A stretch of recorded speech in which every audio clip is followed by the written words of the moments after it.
अहम खबर यह है कि अमरीकी रियासत कोलोराडो में इसराइल के हक में रैली पर हमला किया गया। 6 अफराद जख्मी हुए।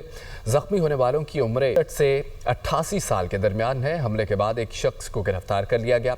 किसी भी किस्म की नफरत अंगेज कार्रवाइयाँ नाकाबिले कबूल है, जबकि Boulder police chief governor Colorado दहशतगर्द हमले की तहकीकात कर रहे हैं और FBI का यह बयान है कि अमरीकी वज़ीर ख़ारजा के बोल्डर में फायरिंग की मज़म्मत की गई। बोल्डर हमले में मुतासरीन के साथ हैं और अमरीका में दहशतगर्दी की कोई जगह नहीं है। मार्को रूबियो का सोशल मीडिया पर ये पैगाम था। आपको बताएं इस खबर से मुतालिक अमरीकी रियासत कोलोराडो में इसराइल के हक में रैली पर हमला हुआ। 6 अफराद जख्मी हो गए। जख्मी होने वालों की उम्र 67 से 88 साल के दरमियान है। हमले के बाद एक शख्स को गिरफ्तार कर लिया गया। किसी भी किस्म की नफरत अंगेज कार्रवाइयाँ नाकाबिले कबूल है। Boulder police chief governor Colorado ने कहा कि दहशतगर्द हमले की तहकीकात कर रहे हैं। FBI का यह बयान है। अमरीकी वज़ीर ख़ारजा की बोल्डर में फायरिंग की मज़म्मत भी की गई।